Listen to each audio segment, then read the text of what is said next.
Agora sim. Então vamos começar, tá? Olá, começa agora mais uma transmissão ao vivo de Tutameia, sempre trazendo para você um personagem, uma figura, um brasileiro que nos ajude a compreender melhor o momento em que vivemos, para que a gente possa atuar melhor, viver melhor, trabalhar melhor nessa nossa pátria tão querida. Ela é a Eleonora. Ele é o Rodolfo. E ele é o senador Requião, grande figura aí da luta em defesa da soberania nacional, que vai estar conosco nessa entrevista, comentando exatamente esse momento pelo qual o Brasil passa. Antes, porém, eu quero te convidar para levar mais longe essas reflexões, compartilhar essa entrevista, divulgar nas suas redes sociais. Saiba que todo esse material fica disponível no nosso canal de vídeo, o YouTube, no youtube.com/c/Eleonora e Rodolfo Lucena Tutameia. O Tutameia é escrito com letras maiúsculas. Ou põe só Tutameia TV. Tutameia Embora TV. seja uma palavra que significa uma coisa minúscula. É, coisa. Merreca. Tutameia significa exatamente. É o título aí do último livro do Guimarães Rosa, um livro de contos curtos, bem curtos. E ele é uma palavra que está dicionarizada. Significa isso. Coisa nenhuma, uma merreca. Ossos de borboleta. Isso. E é também o nosso, onde está ancorado o nosso trabalho no nosso site tutameia.jor.br. Eleonora. Senador Requião, muito obrigada por o senhor estar aqui hoje nos nossos estúdios caseiros. Senador, governador do Paraná, enfim, uma figura da política brasileira maior importância, e a gente está vivendo hoje um momento tão dramático no Brasil e queríamos que o senhor comentasse aí a situação brasileira, mas o Rodolfo estava lembrando que hoje até inicialmente por inspiração sua, o Congresso está rediscutindo a questão da soberania nacional. A gente queria começar com isso, né, Rodolfo? Está reinstalando hoje, né? Reinstalando, se é esse o termo. A bem da verdade, não só minha, né? A iniciativa mesmo foi do deputado lá de Minas, que foi ministro o Patrus Ananias. E eu acabei sendo presidente e o Patrus foi secretário. É a comissão e nós mesmo. mobilizamos senadores e deputados com uma repercussão muito interessante. Ela alcançou um número de parlamentares bem maior do que a gente imaginava inicialmente. A questão da soberania mexe com os brasileiros, mesmo no Congresso Nacional. E por que é importante defender a soberania nacional? Porque ela está sendo liquidada. A aplicação da política brasileira hoje é do consenso de Washington. E o Temer, conta a lenda, fez um projeto com Marcos Lisboa e alguns economistas ligados ao liberalismo e ao interesse do capital financeiro, e escreveram aquele texto da Ponte para o Futuro, que era a transformação do Brasil num fornecedor de commodities agrícolas ou minerais, um trabalho precarizado e desindustrializado, absolutamente na mão do capital financeiro. É o fim de um projeto nacional, é o fim do nosso projeto civilizatório. E hoje, no governo do Bolsonaro, esse projeto está sendo levado à frente com mais velocidade. Eles querem liquidar com todas as estruturas públicas no Brasil e interromper o nosso processo civilizatório. Escolas e universidades com educação acrítica, uma coisa tola, é como se estivéssemos treinando pessoas para serem funcionários mal pagos, semi-escravizados em fábricas. E eles imaginavam que essa precarização do trabalho traria investimentos ao Brasil, mas o que está acontecendo é exatamente o contrário. E até o fim do ano, nós iremos para o PIB negativo outra vez. O Brasil vai estar entrando em recessão e sem perspectiva de melhora. Como é que o senhor vê essa situação maior aí do Brasil? Nós estamos entrando num período muito sombrio, caímos no abismo, há resistência ao mesmo tempo. Leonora, o capitalismo precisa de consumo. Como é que eles podem imaginar uma volta ao desenvolvimento econômico se eles querem retirar o dinheiro dos aposentados, diminuir o salário dos trabalhadores e jogar na mão do capital financeiro, que é o capital improdutivo, o capital vadio, e os bancos? Esse tipo de política acabou com a Europa. Dificulta a vida da Merkel, dificulta a vida da Espanha, destrói a Grécia, e o único país da Europa que está saindo disso é Portugal, que inventou uma retomada do desenvolvimento a partir de investimentos públicos deficitários, aumentando o salário dos trabalhadores e dos aposentados, ou seja, jogando o dinheiro no consumo. E a direita dizia que aquilo era uma geringonça. A geringonça é a única coisa que está dando certo na Europa. E Portugal está saindo do processo recessivo. Portugal é o único país que está conseguindo pagar dívidas e crescer, apesar da crise que a Europa toda passa. E tem no governo essa geringonça, que eles acabaram adotando o apelido. O apelido deles é... O apelido para espirituosamente disseram. Essa frente, uma frente democrática, uma frente progressista. Espirituosamente, né? Assumiram a crítica, dizer, a nossa geringonça está fazendo Portugal andar. E no Brasil nós estamos fazendo exatamente o contrário. Nós estamos aumentando a carga horária dos trabalhadores, diminuindo o salário, tirando direitos, numa verdadeira selvageria na política econômica, uma estupidez, uma insanidade. E essa insanidade não vai poder tirar o Brasil da crise, mesmo que eles consigam comprar o Congresso Nacional, e eu digo sem nenhum escrúpulo, porque o Centrão está à venda, o Centrão quer vantagem, não é uma compra exatamente em dinheiro, pode ser em dinheiro ou não, favores, domínios de ministério, de áreas da economia brasileira e da administração pública. Eles podem comprar, ganhar a possibilidade de aprovar a reforma da Previdência, mas ela só vai piorar a situação do Brasil, só vai ampliar a recessão. Então esse governo não tem saída. A saída desse governo é a saída deles do poder. Eu não vejo outra maneira do Brasil retomar o veso do crescimento. Isso que nós fizemos aqui hoje, né, Eleonora? Então vamos conversar com alguns economistas, com o Bresser Pereira, para tentar produzir um projeto de retomada do desenvolvimento econômico que tenha a possibilidade de ser assumido pelo Brasil. Não é o projeto dos meus sonhos, não é o da Eleonora e não é nem o sonho do Bresser.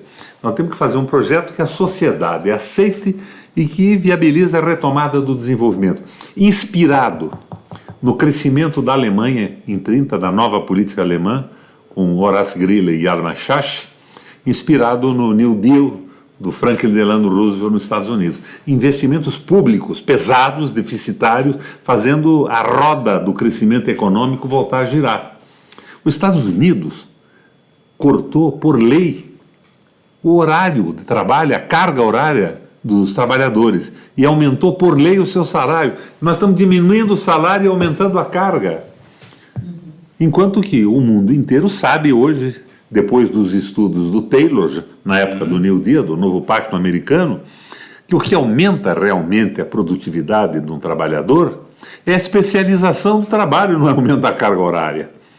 Os Estados Unidos fez isso e o Ford naquela época jogou a especialização do trabalho na linha de montagem e conseguiu um sucesso incrível. O Fordinho saía barato lá na ponta, porque os trabalhadores especializados produziam mais. O Roosevelt quis condecorar o Ford. Ele disse, não aceito a condecoração. Mas por que, presidente? E ele respondeu, porque nós estamos produzindo na linha de montagem e isso está contaminando toda a complexa estrutura industrial dos Estados Unidos e nós não temos consumidor. Então, quem investir vai quebrar, embora tenha aumentado a produtividade. Meu Deus, o que eu faço? O Ford deu as sugestões baseado na política do Hjalmar Schacht na Alemanha.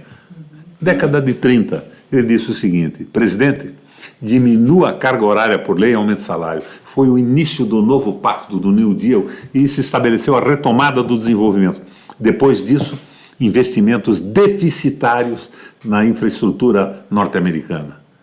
Canais, portos, escolas siderúrgicas, hospitais, tudo feito deficitariamente na retomada do desenvolvimento. E algumas outras políticas de estímulo à agricultura.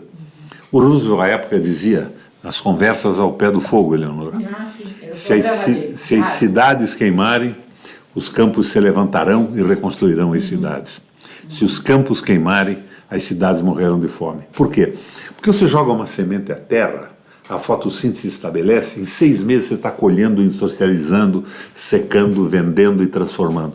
Para você montar uma fábrica, você leva muito mais tempo projetar, instalar, construir, contratar, treinar trabalhadores. E ele partiu para a eletrificação das pequenas propriedades. Um ordenador à mecânica, um triturador de grãos. E isso tudo começou a funcionar.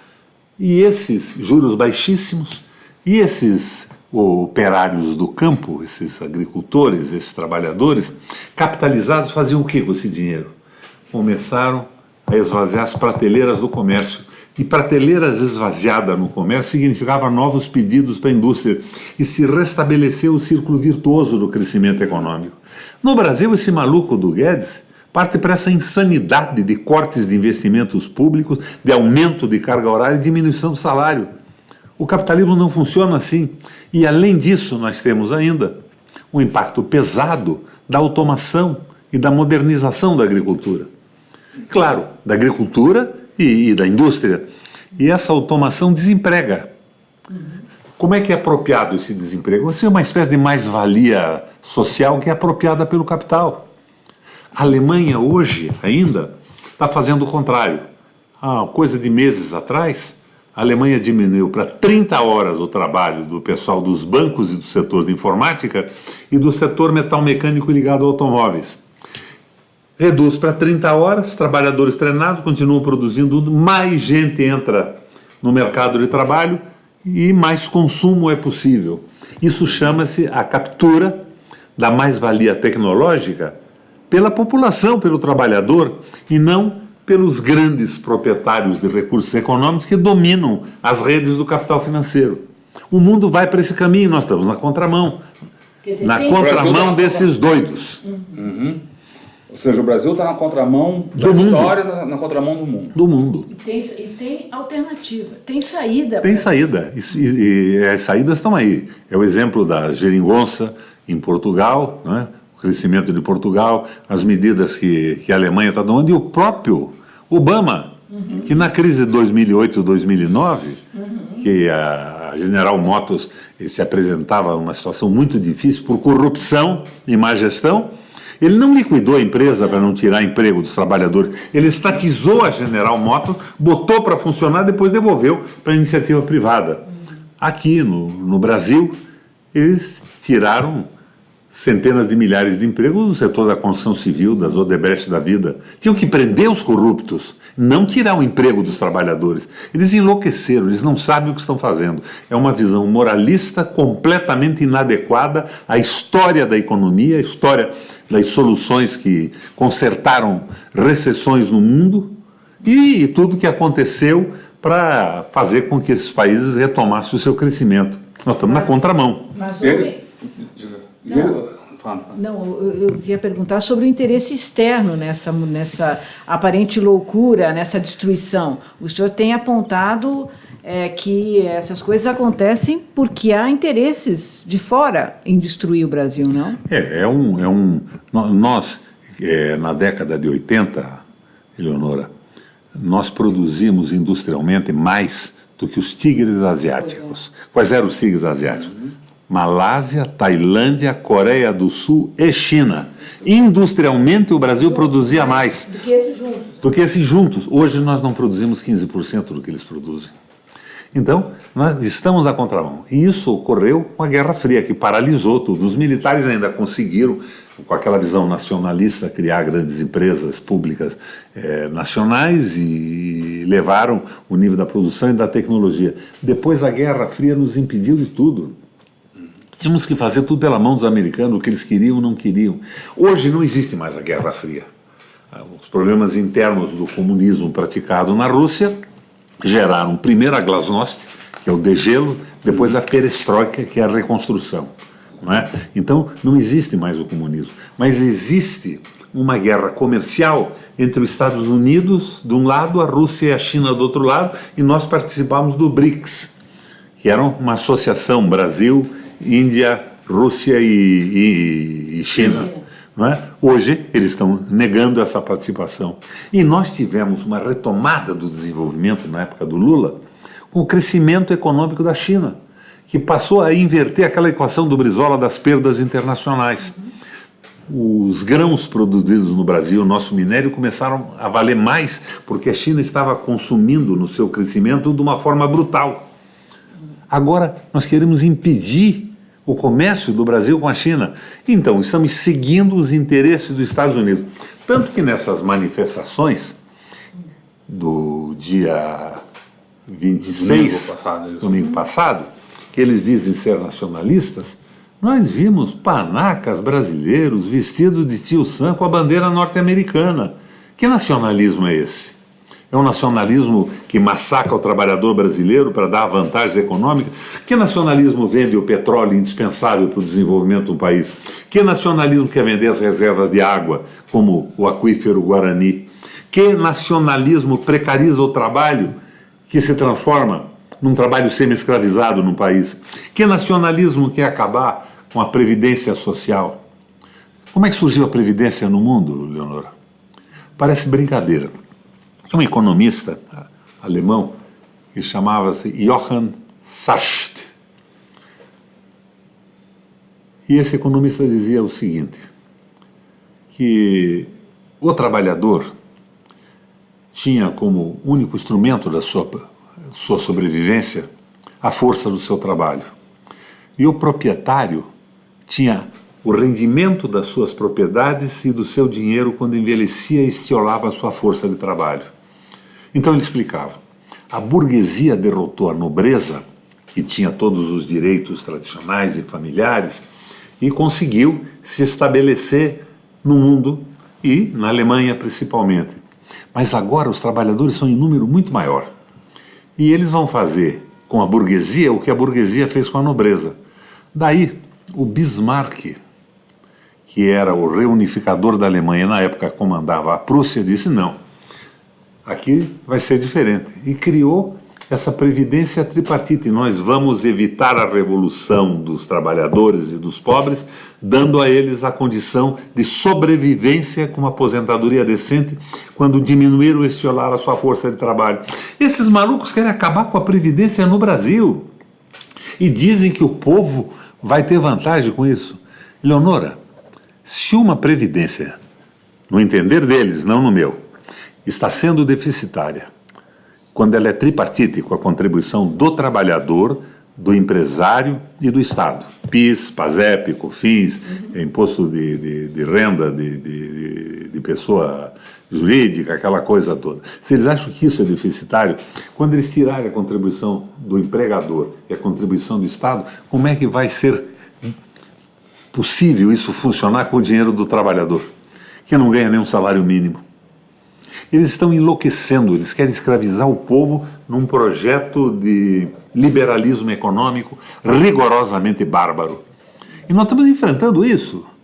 De repente se liga a televisão, está lá o general Heleno, Augusto Heleno Pereira, dizendo não, a manifestação dos estudantes não tinha bandeira brasileira. A manifestação do Bolsonaro foi bem menor, mas ela tinha consistência porque tinha bandeira brasileira. Patriotismo e nacionalismo é não deixar vender a Petrobras, não entregar a água, não entregar o Brasil, sustentar a condição de país desenvolvido, soberano e de um povo garantido com direitos sociais. O nacionalismo deles não é nacionalismo, é uma farsa. Agora, minha impressão disso tudo, por que eu até me estendi nisso? Até o fim do ano nós vamos entrar em recessão. Não é possível que, tirando o dinheiro do consumo da mão do trabalhador, porque o rico guarda o dinheiro e aplica no mercado financeiro. O pobre precisa comer. O pobre precisa de bens de consumo operário, consumo doméstico. O pobre compra uma televisão, um liquidificador, uma geladeira com a primeira folga e compra comida. Então ele bota o mecanismo da economia para funcionar. O rico aplica no mercado financeiro de novo e o país para. Eles estão absolutamente equivocados na proposta. Alguns por má fé, por corrupção, outros porque acreditam nessa bobagem. O senhor falou em defesa da soberania. Do lado do governo, eles dizem que a soberania, um dos argumentos é que a soberania é ter dinheiro em caixa e que por isso é preciso colocar à venda essas empresas nacionais, como as refinarias. Você imagina, Petrobras. O senhor acredita nesse argumento? Você tem uma empresa funcionando, você e a sua mulher. Mas você tem uma dívida muito grande. Mas a sua empresa, bem administrada e bem tocada, produz um excedente de recursos e você amortiza a dívida. Ora, de repente, você vende a sua empresa e com o dinheiro da venda da sua empresa você resgata 10% da sua dívida. Daí você não tem mais a empresa para amortizar a dívida no funcionamento continuado dela. Eles estão vendendo ativos públicos para pagar um pedacinho de uma dívida e depois não vão ter mais como gerar dinheiro. Estão parando a economia do país. Isso é uma loucura. Veja o que fizeram com a Grécia. A Grécia acabou. Não é um país mais. É o tal do austericídio, não? Austericídio, não é burrice mesmo ou é má fé. Ou é traição ao projeto nacional de construção da nacionalidade. Esse é um governo lesa-pátria? Eu acho que rigorosamente lesa-pátria como consequência do que estão fazendo. Eu acho que tem alguns que cometem o crime de lesa-pátria e outros são completamente idiotas.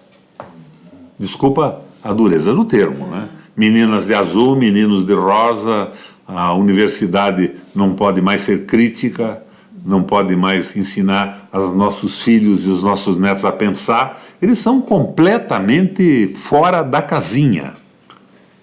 Olha, é incrível que, mas eles ganharam a eleição. Eles ganharam a eleição. Não, eles não ganharam. Não ganharam? Nós perdemos. Ah, bom.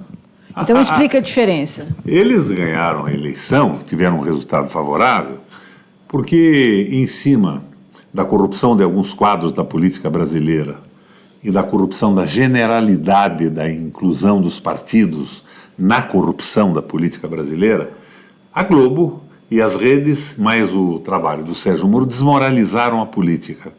Não foi o Bolsonaro que ganhou, o povo votou contra os velhos políticos e contra o PT, que foi o principal criminalizado, sendo responsável também, mas seguramente não o único responsável. E quando eu digo PT responsável, não é o partido, alguns quadros do partido, e quadros de outros partidos. Muito mais corrupto no PMDB, no PP, do que no próprio PT. Os corruptos da Petrobras eram funcionários de carreira, sequer filiação partidária tinham. Daí o povo votou contra o Bolsonaro, completamente incapaz, desarticulado verbalmente, mas que depois da história da facada não apareceu para um debate, não respondeu a nada, e a gente fica imaginando se a facada não foi finalmente uma simulação. Quem mandou matar o Bolsonaro? O juiz ontem já declarou que o Bolsonaro, que o Adélio... Adélio o quê? Bispo. Adélio Bispo é incapaz, que ele é doido. O Adélio Bispo elegeu o Bolsonaro porque ele mobilizou essa crítica toda da Globo e dos jornais em relação aos políticos a favor do Bolsonaro, com a facada. O que aconteceu nessa eleição ainda precisa discutir um pouco mais, porque até agosto, vamos lembrar que o presidente Lula era... No 15 de agosto houve o registro da candidatura Lula no TSE. E até aquele momento ele liderava as pesquisas. Não o Haddad. Não, antes Lula. Do Haddad, o Lula. Claro, o Lula não era candidato. Sim, mas eu digo, até a candidatura Lula ser inscrita no TSE em agosto, quando foi feita a última pesquisa em que o Lula ainda constava das pesquisas eleitorais, ele liderava. E aí houve essa reviravolta, o Lula não pôde se candidatar, o Haddad entrou. Como é que o senhor explica? Houve uma virada para a extrema-direita nesse momento? Leonora, o que aconteceu no Brasil? No dia 7 de outubro, eu era considerado pelo Ibope, pelo Datafolha, para esse instituto, e pelo nosso, que fazia o tracking, eleito. Provavelmente o senador eleito com o maior número de votos proporcionais do país. No dia 8 eu perdi a eleição. Houve um ataque através do WhatsApp programado que a gente nem percebia, porque para nós eles não mandavam, eles mandavam para grupos selecionados que podiam se mobilizar a respeito disso. Diziam que eu tinha uma aposentadoria de R$456 mil por mês, que eu batia na minha mulher. Acusações de todo tipo e toda natureza, que eu tinha uma aliança com Satanás, quando não diziam que eu era o próprio Satanás. E esse povo evangélico se mobilizou também e, de repente, em 2 dias, em 48 horas, eu perdi uma eleição. Foi uma jogada bem feita. parte da guerra híbrida e seguramente comandada por interesses norte-americanos. Porque você veja, o Haddad não é nacionalista, ele é um entreguista. O Haddad, o Bolsonaro é um entreguista, evidentemente ele é um entreguista. Passaporte para os americanos não precisa mais, ele bate continência para a bandeira americana, não é para a nossa, e entregando petróleo, entregando água, entregando a mão de obra brasileira semi-escravizada, colocada à disposição dos interesses internacionais. Não vai dar certo isso. Porque isso deu certo, Eleonora, na China. Quando os capitais norte-americanos saíram dos Estados Unidos e foram aproveitar a mão de obra baratíssima da China, naquelas zonas especiais de exportação. Mas ali, como a China, há 40 anos atrás, tinha uma relação de trabalho quase que medieval, sem nenhum direito para o trabalhador, quando o sujeito conseguia um emprego numa unidade industrial, ele garantia o seu almoço, mesmo que o salário fosse baixo, e o jantar da família. Agora, aqui não. O trabalhador brasileiro incorporou todas as conquistas sociais e civilizatórias do Ocidente. Depois veio a CLT do Getúlio Vargas, e depois veio o aumento do salário mínimo e as vantagens viabilizadas no governo do PT. Eles vão reduzir tudo isso agora à semi-escravidão? O trabalhador não vai se conformar. Não é a situação precária do trabalho na China 40 anos atrás. Essa gente está provocando caos. Agora, eles não estão preocupados com isso. Eles querem a previdência capitalizada. E ela capitalizada. É sistema de capitalização na mão dos bancos. O Jair Soares deu uma entrevista na Rádio Guaíba outro dia em Porto Alegre, junto com o Painho, eu assisti. Então ele foi ministro dos militares e foi governador do Rio Grande do Sul. Ele dizia, no Chile se criou 22 empresas para lidar com a capitalização da Previdência, 20 quebraram. E os trabalhadores não recebem mais nada porque não há garantia. É uma aposentadoria da aplicação do dinheiro. O que esses bancos querem? Eles querem essa grana na mão, eles aplicam onde quiserem, impulsionam empresas dos seus grupos econômicos, não estão com a menor preocupação se o trabalhador vai se aposentar daqui a 5, 10, 15, 20 ou 30 anos.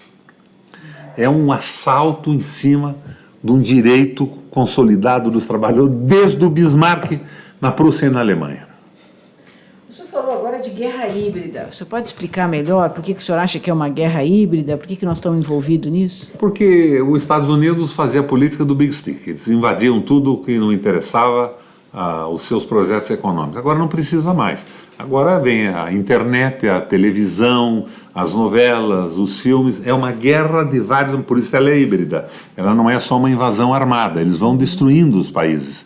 As últimas tentativas foi no Oriente Médio, lá no Gaddafi e como é que era o nome do outro? Do Irã? Do Iraque? Não, o Saddam Hussein. O Saddam Hussein e o Gaddafi. Eles invadiram. O que sobrou daquilo? O caos. O caos completo. Agora, o Gaddafi foi invadido quando? No momento que ele disse que não ia aceitar o dólar mais na venda do petróleo. Isso. Que ia utilizar outra moeda. Foi simplesmente assassinado na rua. E eu não estou fazendo a defesa do Gaddafi, ditador alguma me agrada, mas os americanos estão dominando o mundo numa concorrência com a China e com a Rússia. Você vê o que fizeram agora com essa empresa de internet, da Huawei. A Huawei, com o 5G, superou disparadamente a tecnologia norte-americana. Eles não querem deixar eles venderem a tecnologia.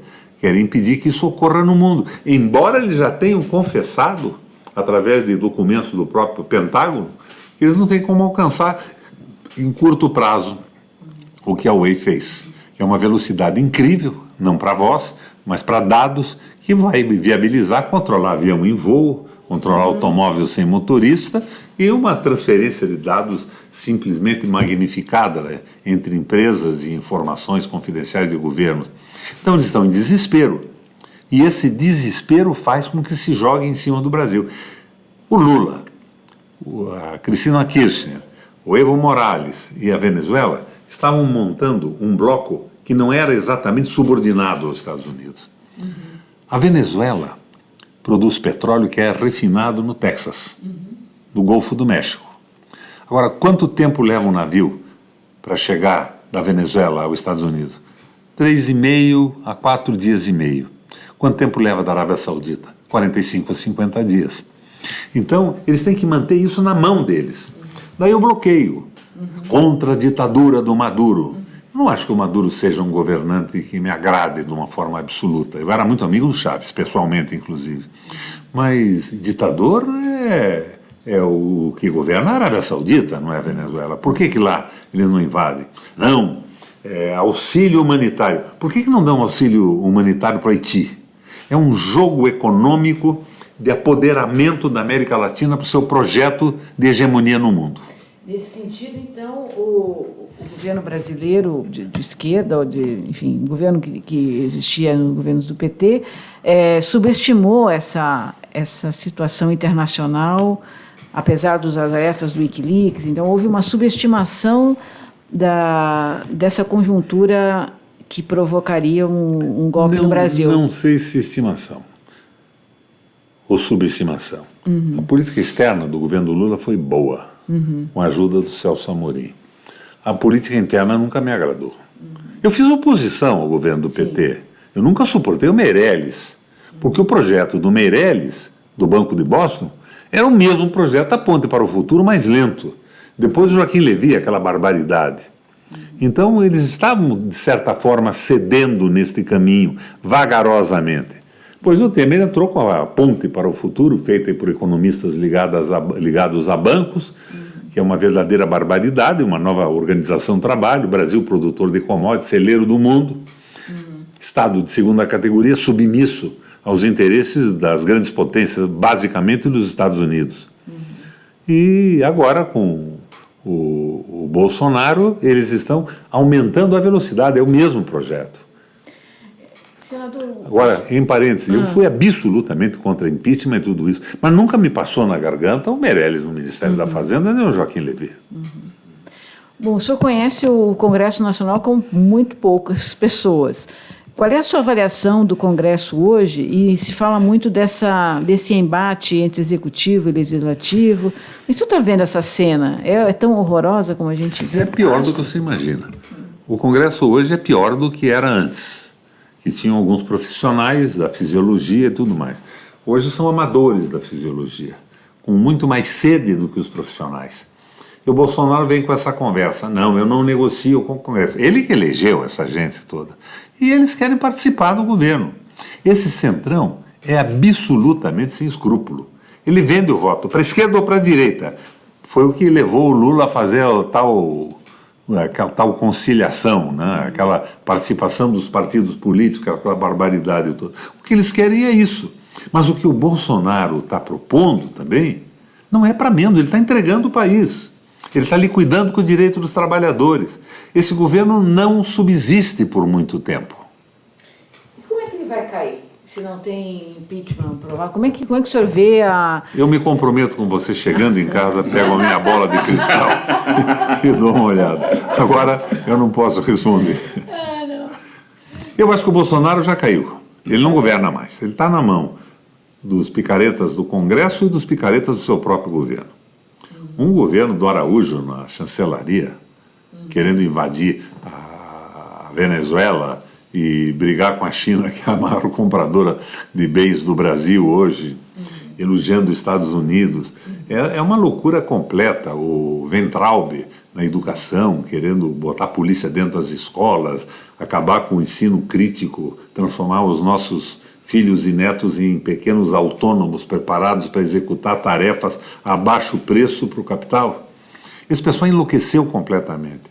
E as divisões internas do governo do Bolsonaro estão impedindo ele de fazer o que ele quer. Eu tenho para mim que foram os militares que não deixaram cometer a estultícia, a estupidez absoluta de invadir a Venezuela.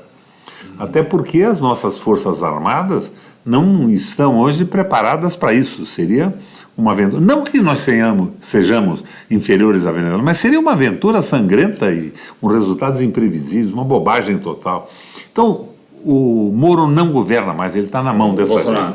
Meu Deus, eu estou confundindo. É a mesma coisa, Moro e Bolsonaro.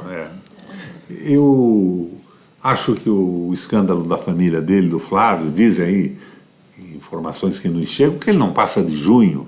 que ele é dono de 19 imóveis no Rio de Janeiro, que negociou 37 com salário de deputado. É uma coisa estranhíssima, mais a história das milícias e tudo mais. O Bolsonaro foi afastado do Exército por incapacidade, não foi? Ele não deve gostar do Exército brasileiro, ele deve ter ódio dos comandantes e de tudo isso.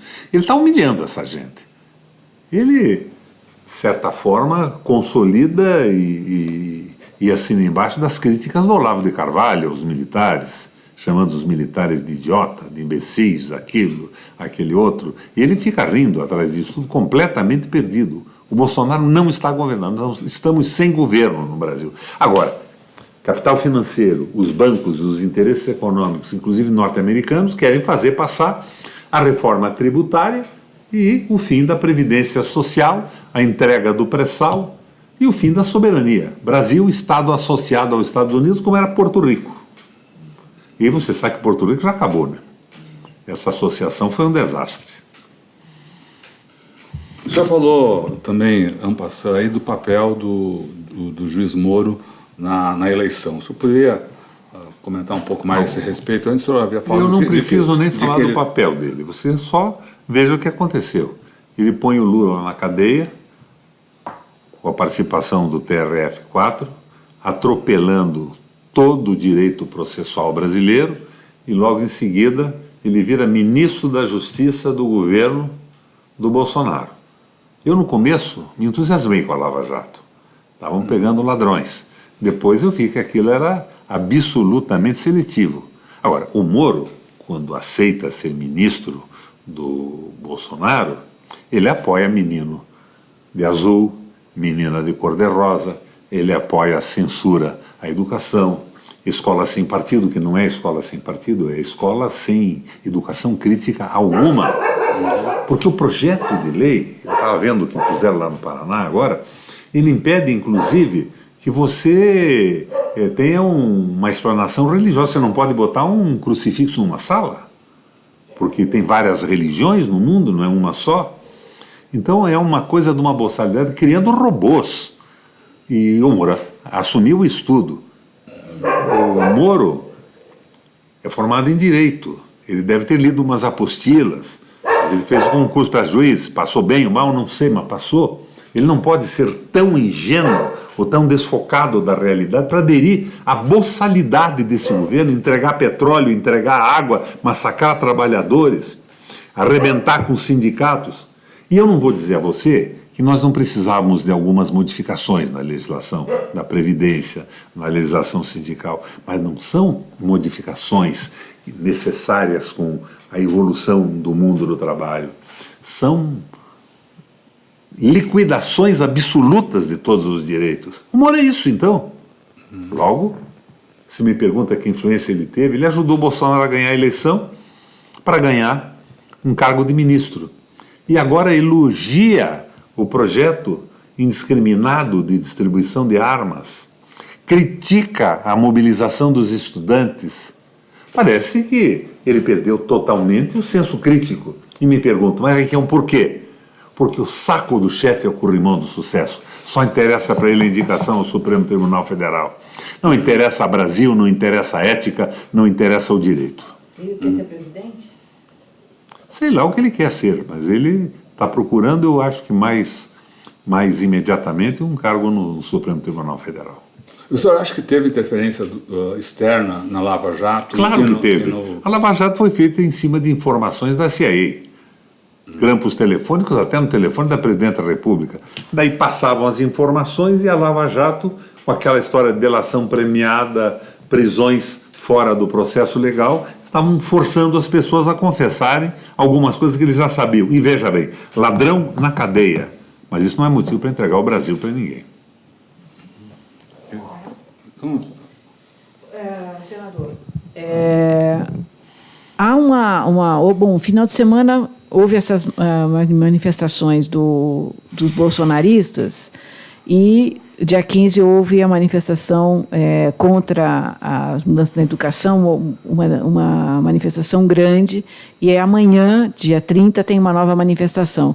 Como é que o senhor vê esse embate entre esses grupos bolsonaristas? Bem, eu estarei na rua, vou estar na manifestação, mas veja, Eu estive vendo umas pesquisas recentes. 25% da população brasileira ainda apoia o Bolsonaro. 20% apoia a oposição. Essa base comandada pelo Lula e pelo PT. Isso significa que 55% da população está desmobilizada. Mas a mobilização que existia antes com o mito Bolsonaro também não existe mais. E não existe mobilização também com o PT. É um desencanto da população. O que aconteceu é que, quando eles mexeram nas faculdades, eles mexeram com os jovens, com os estudantes.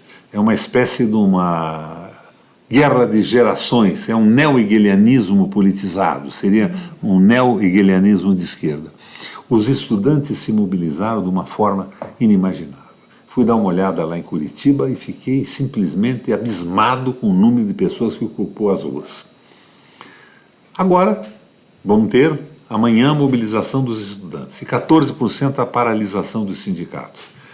Com essa falta de crédito dos partidos e mesmo dos sindicatos hoje, que estão prejudicados com o corte das suas receitas, com a desmobilização dos seus direitos legais de funcionamento, eu acho que a do dia 14 só funciona se pararem o transporte.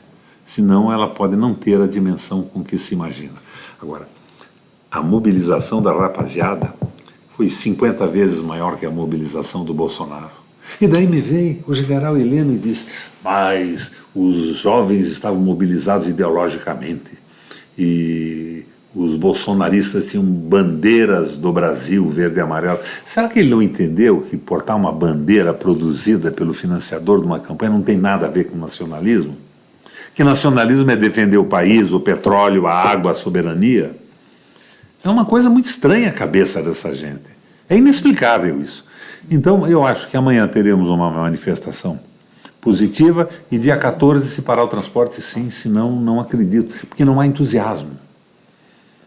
O país está dividido e uma parte do país, mais de 50%, desiludido com tudo. Com o bolso e conosco também.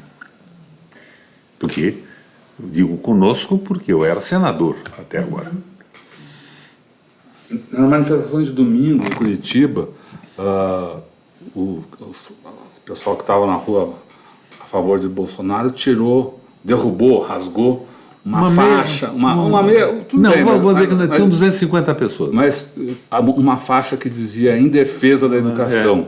Isso é o quadro desse governo? Isso é um retrato desse governo? É um fanatismo, é uma verdadeira loucura. Mas foi muito pequena a manifestação deles em Curitiba. Agora, a manifestação da juventude me deixou abismado. Não é mais a República de Curitiba, é a República Nacionalista, Popular e Democrática de Curitiba que se levantou. Foi impressionante a manifestação em Curitiba. A manifestação dos estudantes, não dos bolsonaristas. Essa possibilidade que está sendo muito falada de uma frente que não se conseguiu construir no período da eleição, o senhor acha que ela pode atrair que setores em defesa desses pontos que eu estava falando, um Brasil democrático, soberano, mais justo? Que setores podem ser atraídos? Eu acho que essa frente não pode mais falar em coxinha, em criminalizar quem votou no Bolsonaro. Aqueles que elegeram o Bolsonaro decepcionados com a política, uma decepção magnificada pela Globo, pelas televisões e pelos jornais, elegeram o Lula, elegeram o Collor, elegeram o Fernando Henrique. Estavam decepcionados com o que havia antes e foram por um outro caminho. O que essa frente tem que apresentar é um projeto de desenvolvimento no Brasil que garanta rapidamente geração de emprego e que sustente os direitos dos trabalhadores. Emprego e desenvolvimento com garantia de direitos de trabalhadores. É isso que nós precisamos. Não é imaginar agora que os partidos vão se restabelecer. Os partidos estão feridos. Eu não digo que não se restabeleçam mais. O PT, por exemplo, tem uma identidade muito grande com a população. Ele se identifica com o trabalho, na base. Mas a criminalidade de alguns quadros ajudaram a desmoralizar o partido e isso foi potencializado pelos interesses norte-americanos e pela mídia brasileira, as Globos da vida. mas nós precisávamos mobilizar todo mundo de novo e restabelecer a esperança no crescimento do Brasil. E esse projeto tem que ser elaborado, sem essa preocupação de hegemonia partidária. Por exemplo, eu vi outro dia fotografias do Haddad na internet. Ele parece o Robin Hood, com o braço levantado. Nós não estamos procurando o Haddad. Agora eu te digo ao mesmo tempo, por que não Haddad? Se tivermos um projeto que mobilize o país, que faça as pessoas acreditarem nele em função do número de forças políticas e sociais que apoiam. Por que não o Ciro, o Haddad? Eu não estou preocupado com nomes de pessoas, mas com um projeto que convença a população de que o Brasil pode sair disso, e pode. Nós temos o exemplo da Alemanha saindo da recessão nos anos 30, o exemplo dos Estados Unidos com o New Deal, o novo pacto com Roosevelt, nós temos o exemplo de Portugal agora com a geringonça, nós temos o exemplo do Obama nacionalizando uma empresa de automóvel e depois jogando no mercado de novo sem perder o emprego. Então tem exemplos no mundo, e esses exemplos todos passam pela atuação forte do Estado, investimentos deficitários, quando eles ajudarem a girar a economia, não sejam liquidados e esterilizados em bobagem. Tem maneira de sair. Eu acredito que o capital produtivo brasileiro tem que se aliar ao trabalho e enfrentar o capital financeiro, que é o capital vadio. O capital que não produz uma peça de roupa, uma peça de uma máquina, não produz rigorosamente nada e vive do seu próprio giro nesses financiamentos amalucados, dominando os bancos centrais e estabelecendo os juros mais altos do planeta Terra, que é o que acontece no Brasil hoje. Trabalho e capital produtivo enfrentando o capital financeiro. Para o momento, é uma proposta nacionalista em favor da soberania, do emprego e do desenvolvimento com garantias de direitos sociais. Muito bem. Senador, o senhor falou que foi oposição ao governo Lula. Eu fui oposição à política do Lula no Senado. Isso. Aquele negócio de Meirelles era a mesma coisa que o Temer, só que mais devagar. Pois não. Mas, no entanto, hoje o senhor é uma figura de proa exatamente na campanha por Lula livre. Por quê?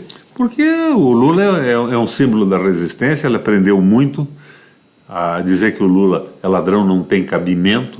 O presidente da 7ª potência econômica do mundo não ia se corromper por um miserável apartamento numa praia de São Paulo. Não tem cabimento isso. Nenhum cabimento. O sítio não era dele. É evidente que os amigos queriam que ele usasse o sítio. É evidente que alguns empreiteiros estariam desesperados para fazer um favor, construir um barracão, impermeabilizar uma piscina, porque ele saiu com 87% de popularidade e elegeu a Dilma. Eu fui governador do Paraná por 3 vezes, eu sei como é isso, como é que eles se aproximam, como tentam te agradar. Eu nunca cedi a essas coisas, nem o Lula nunca quis aquele apartamento. Dona Marisa tinha comprado o 4º andar, o 412, e ele disse, não, venha para a cobertura. Ela se encantou, o Lula foi lá, deu uma olhada e disse, eu não quero. Então, as acusações foram uma violência processual. Agora, o Lula pode ser acusado e pode ser processado? Pode. O Lula pode, você pode, Rodolfo, a Lucena pode, a Eleonora pode. O que não se pode é admitir essa violência contra o processo penal brasileiro, porque ela condena, põe o Lula na cadeia, mas é uma ameaça ao conjunto da população brasileira, a qualquer cidadão. O Estado de Direito fica comprometido. Então, o que eu digo aqui, inclusive para os que estão nos acompanhando agora, acham que o Lula é culpado? Tudo bem. Então exijo que ele seja processado conforme a lei. E não justiçado atropelando a lei, porque isso põe o Lula na cadeia, culpado ou não, mas ameaça a segurança de todo cidadão brasileiro na mão do arbítrio de um promotor ou de um juiz amalucado. Senador, o senhor figura de proa aí na resistência à ditadura, em todo o período de redemocratização. O senhor já viveu uma situação como essa? O senhor compara essa situação que a gente vive hoje com algum outro momento? É comparável com o Collor? Assim, olhando para a história, o seu conhecimento das entranhas da política, a gente já viveu algo parecido? Não, eu acho que uma classe política tão ordinária e desqualificada nós não tivemos no Brasil até hoje. O Bolsonaro não tem ideia do que está fazendo. Eu não entendo economia, é o meu posto Ipiranga aí, que é o Guedes. O Guedes, um banqueiro, ganhou dinheiro segundo as acusações de fundos de pensão públicos, trabalhou com o Milton Friedman no Chile, na época do Pinochet, quer trazer para o Brasil uma capitalização da Previdência, uma privatização, Previdência na mão de bancos, que não deu certo no Chile, que não está dando certo no México, para valorizar os seus interesses e os interesses do capital financeiro. É uma loucura. Nenhum respeito ao cidadão, às pessoas. Isso é uma loucura. Nunca vi nada parecido com isso. Nem no Collor. Nada, nem no Collor. Collor não chegou perto dessa doidice. E o senhor, avaliando E eu não estou defendendo o governo Collor. Né? Sim, é uma comparação, porque muita gente está comparando o Collor ao Bolsonaro nesses roupantes de chamar a população, em várias coisas, mas não tem comparação, então, não tem... Não, é uma loucura total. Esse fundamentalismo religioso, esse troço completamente... É inacreditável o que eles estão fazendo. Agora, eu queria voltar à questão do Congresso. O senhor acha que vai haver embates entre o Congresso e o governo e o Executivo nesses projetos que o Bolsonaro está encaminhando? O Congresso pode ser, alguns defendem que o Congresso pode ser um anteparo, ou o Congresso vai fazer todo o serviço que quer o capital e... O Maia não suporta o Bolsonaro. Bolsonaro, para a elite brasileira, é um capitãozinho brega. É para a Globo, é para o Maia, é para as corporações, os dominadores da mídia. Mas eles querem utilizar o Bolsonaro para acabar com os direitos do trabalhador brasileiro e com a condição de país soberano. Então eles estão usando o Bolsonaro. Se o Bolsonaro não consegue entregar a encomenda feita na campanha, eles derrubam o Bolsonaro. Você vê, a Globo ridiculariza o Bolsonaro. O Faustão, acho que ontem ou antes de ontem, disse: como é que é possível, para onde vai o mundo com o Trump nos Estados Unidos e o Bolsonaro no Paraná? É um recado. O Bolsonaro no Brasil, né? No Paraná é o Beto Richa, é um Bolsonaro local. Mas eles estão utilizando o Bolsonaro. Desprezam, mas utilizam. E a impressão que eu tenho é que o Bolsonaro tem ódio das Forças Armadas brasileiras. Ele foi posto para fora do Exército. Andou fazendo umas estripulias e tenho a impressão, pelas informações que coleto na internet e tudo mais, que ele saiu como amalucado. E ele está se vingando dessa gente, ele está humilhando os generais. Ele, o Olavo de Carvalho, chamam o sujeito de imbecil, de cavalgadura, e o Bolsonaro manda botar no ar.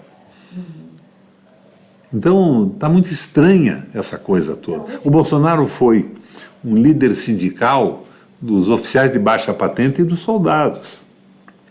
Nunca foi do agrado do Geisel, por exemplo.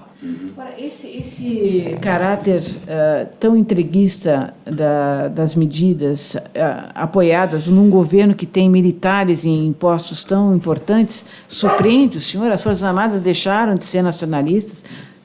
Para mim é um espanto, né? A bandeira brasileira, coração verde e amarelo, entregam o petróleo, a água, o salário dos trabalhadores, o desenvolvimento e a soberania.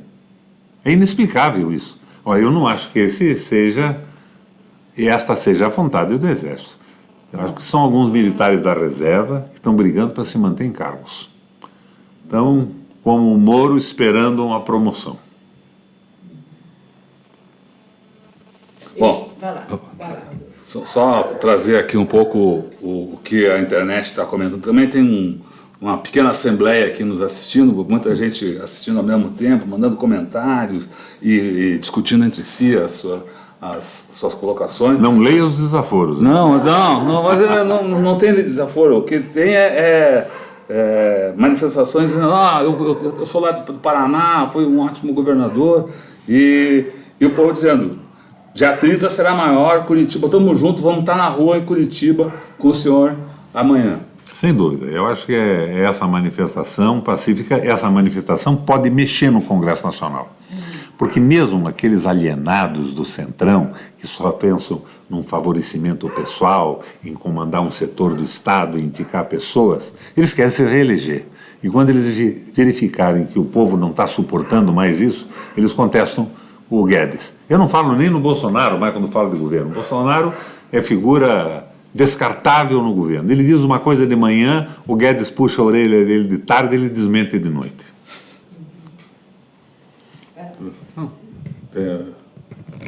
Pode ir. Bom, senador, o que a gente pode... Qual deve ser a estratégia da oposição? O senhor acredita que os partidos deveriam ter um ênfase na campanha municipal do ano que vem? Como é que a oposição deveria estar tratando estrategicamente os seus próximos movimentos? Isso vai acontecer. Os partidos querem cargos, querem comando, tem gente que tem projeto, mas o fundamental, na minha opinião, é esclarecer a situação real do Brasil. A geopolítica no mundo, a briga dos Estados Unidos, a Rússia e a China, a briga comercial, o que estão tentando fazer com o Brasil, nos transformar numa potência de segunda categoria, Estado associado aos Estados Unidos. Nos últimos 2 anos, eu presidi a Eurolat, O que é Eurolat? Parlamento Europeu Latino-Americano. São 75 países europeus e latino-americanos.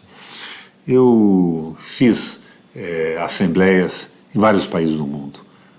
Nos países do Báltico, na Letônia, Lituânia, Estônia, na Rússia, na França, na Itália, andamos por aí, e na América do Sul também, Uruguai, Argentina, o último nosso foi em El Salvador. Então, meu mandato terminou, eu passei a presidência para um equatoriano, uma presidência dupla, é um europeu e um latino-americano. O europeu era um espanhol que tinha sido o segundo do Zapatero na Espanha. E o latino-americano, nos últimos 2 anos, fui eu. Eu organizei uma assembleia na Itália, ia ser primeiro no Senado, depois o Senado lá é mais confuso que o nosso. Nós passamos para Florença e fizemos no Palácio Vecchio, que é um palácio histórico, onde já esteve descobridores e tudo mais, na frente do qual o Savonarola colou uma estaca e botava fogo em todas as pessoas que não pensavam como ele, e fez isso até o momento que ele se meteu na eleição do Papa, daí queimaram ele na mesma fogueira que ele queimou os outros. O Tajani, Antônio Tajani, que é presidente do Parlamento Europeu, não do Parlamento Europeu Latino-Americano, abriu a sessão no Palácio Vecchio, e de repente ele diz: e a Rússia e a China estão tentando entrar na Venezuela. Não podemos admitir, a América Latina é nossa. Eu perguntei para ele, então vê se me consegue uma nacionalidade italiana, que eu quero ser dono da América Latina também. Então eles estão querendo escapar da crise que se meteram com o liberalismo econômico, explorando as nossas riquezas, a nossa força de trabalho. É um imperialismo em marcha. Os americanos de um lado e eles do outro. É uma coisa simplesmente horrível o que está acontecendo. Mas o mundo não vai sobreviver mais ao liberalismo econômico. A automação está desempregando. O que vão fazer com as pessoas que não trabalham? Eu disse a vocês agora há pouco, a Alemanha reduziu a carga horária para 30 horas da informática e do setor automobilístico, metal mecânico. Por quê? Para ter mais gente empregada e mais gente no mercado de trabalho e consumo. E a automação vai diminuir muito mais. Então, qual é o caminho? O caminho da Alemanha hoje é o caminho do Roosevelt nos Estados Unidos em 30. Diminuir a carga horária e garantir bons salários. Se não houver políticas compensatórias, se não for apropriada a mais-valia tecnológica, o avanço tecnológico, se não for apropriado pelo povo trabalhador, será apropriado pelos detentores do grande capital. E daí nós vamos ter revolução, o povo não vai morrer de fome na Europa mais também. Eles vão ter que criar políticas compensatórias, eles vão ter que diminuir carga horária, eles vão ter que botar mais gente trabalhando, e nós vamos ter que nos preocupar no mundo o que fazer com o nosso horário livre, o nosso ócio. Não é? Vamos pensar em arte, em cultura, em filosofia, tudo mais. O mundo tem que melhorar. Agora, se isso for apropriado pelo capital, nós teremos escravização, caos e revoluções. Puxa vida. Senador, e qual é o seu futuro político? O senhor vai se candidatar a alguma coisa? O que o senhor está pensando em fazer? Eu sou um militante político desde menino. Então. A minha família é uma família de militantes. Você não sabe, eu vou te surpreender agora. O primeiro partido operário do Brasil foi fundado pelo meu bisavô. Olha só. Chama-se Partido Operário. Era um sergipano que tinha se formado em Direito em Pernambuco e depois estudou na Universidade de Córdoba, na Argentina, com os jesuítas muitos anos. Voltou, ele criou um grupo de trabalhadores europeus, italianos, poloneses, e no Paraná, em São Paulo, no Rio de Janeiro, no Rio Grande do Sul, no mesmo dia, no dia seguinte da proclamação da República. Partido Operário, o primeiro partido socialista do Brasil. Mas a nossa Partido Operário. Mas esse Partido Operário propunha a reforma agrária, propunha o direito arbitral, em vez desse direito romano-germânico, essa loucura com processos e tal. Não teria juiz, seria um mediador, como é na China hoje, né? A China não trabalha com o direito romano-germânico, a China trabalha com conciliação, não é nem direito arbitral, porque o arbitral ainda se reporta aos princípios básicos do direito conhecido no Ocidente. A China é conciliação, senta numa mesa, tem 113 ou 115 mil juízes num país de 1,5 bilhão de habitantes. E não são juízes, são advogados. O penal é um pouco diferente, mas todas as questões entre pessoas são resolvidas em conciliação. E daí está liquidado o assunto, em 24 horas, não em 40 anos. Mas eu estava falando, interessante esse partido. Então, qual é o ano que ele foi fundado? No dia seguinte da proclamação da República. No dia seguinte... Tá. Então, antes de aos que estão nos escutando aqui, eu tenho uma página na internet, robertorequião.com.br. O estatuto do partido, a carta inaugural do partido, eu achei em Guardados da Família e está na minha página. É muito interessante. Muito interessante. Reforma agrária, direito arbitral, valorização, evidentemente, do proletariado, dos pequenos comerciantes, muitas ideias. Isso foi antes do marxismo. O Marx já devia ter escrito alguma coisa, mas ninguém tinha lido ainda. Então era a ideia do Stuart Mill, do Bentham, do Davi Ricardo, com uma leitura pela esquerda.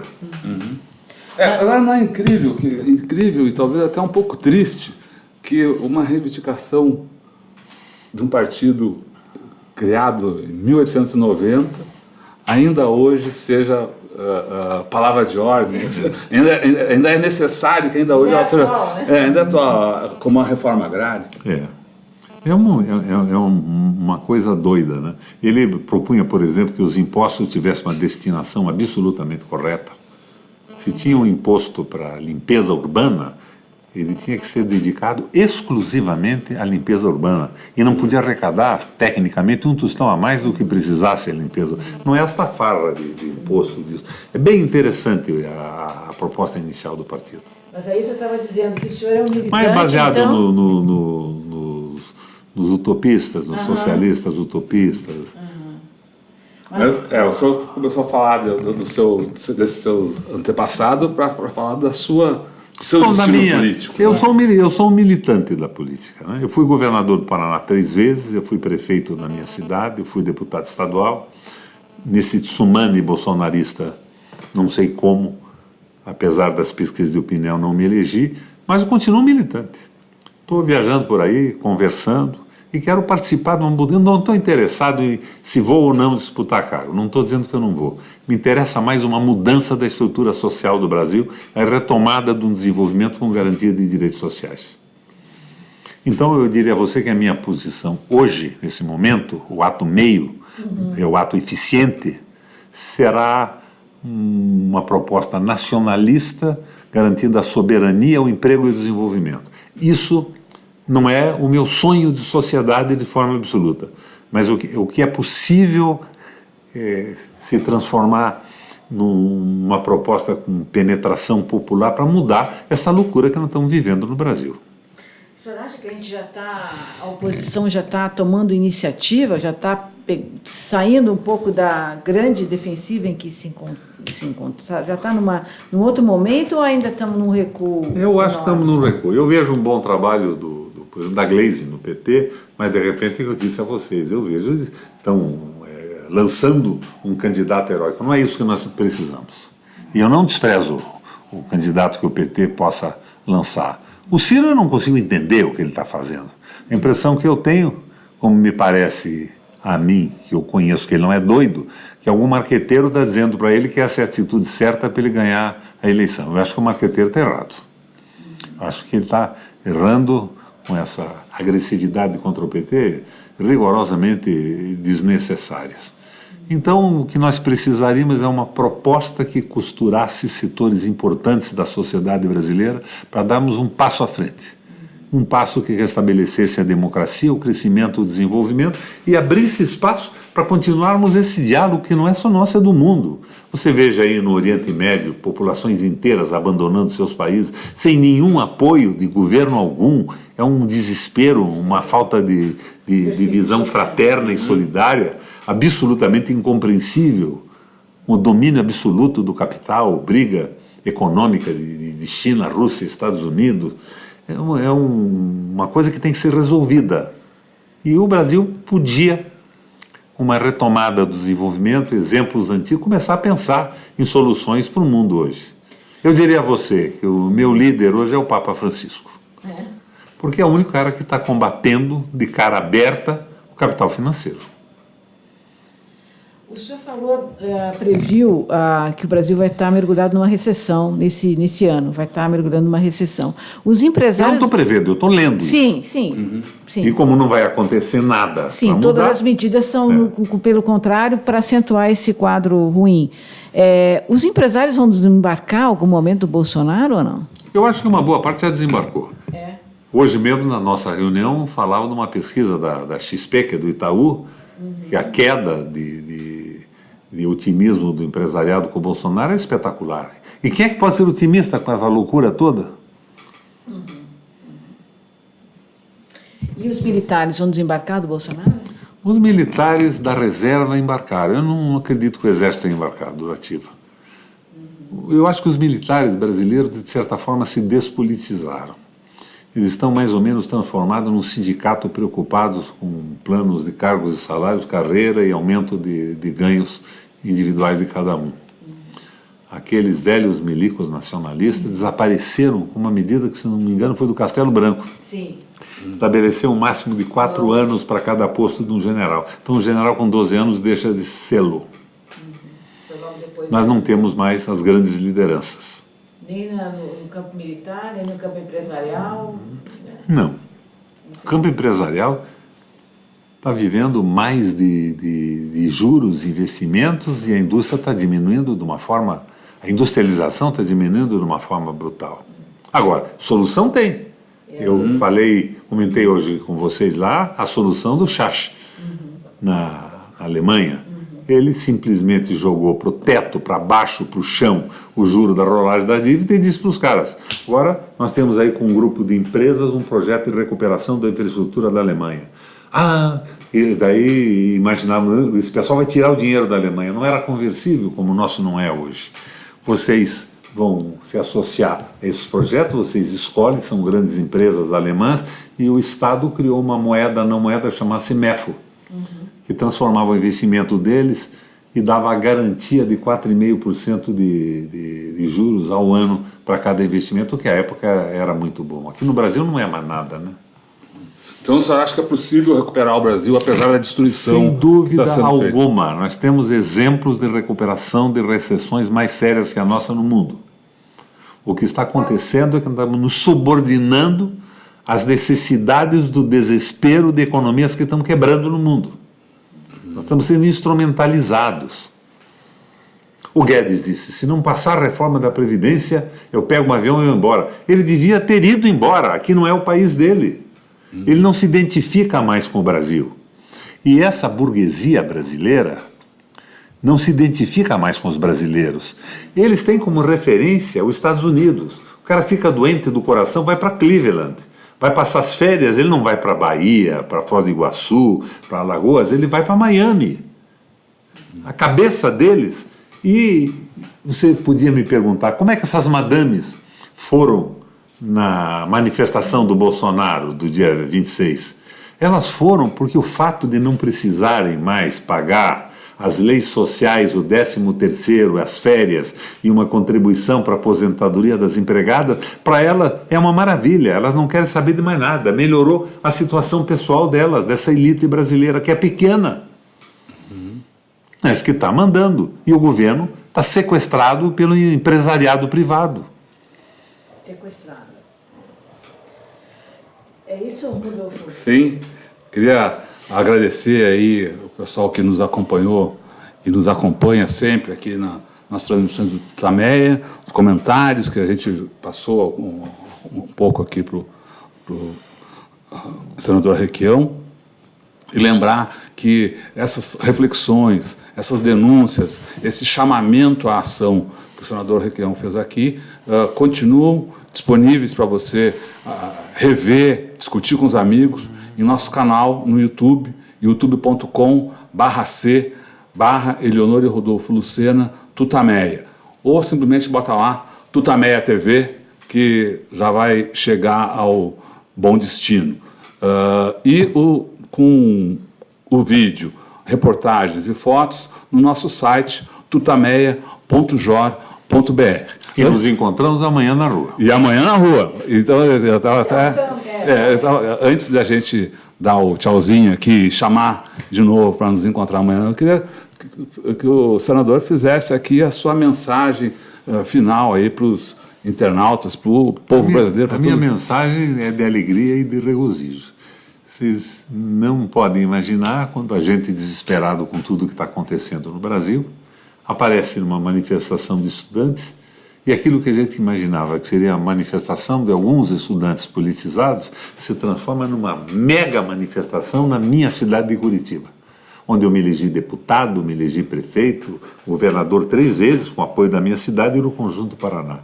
É um alento que a juventude se levante revoltada. Agora está faltando mais informação, isso não pode ser uma luta de gerações, não é uma guerra de gerações como previa o Hegel, embora seja um neo-hegelianismo, porque ela já vem politizada com a defesa da universidade. Estamos precisando de um projeto nacional, não é o projeto do PT, do que sobrou do PMDB, se é que sobrou alguma coisa hoje, mas é um projeto para o Brasil que comova e mobilize a sociedade para a gente se livrar dessa loucura que quer impedir a continuidade do processo civilizatório da nossa pátria, da nossa nação.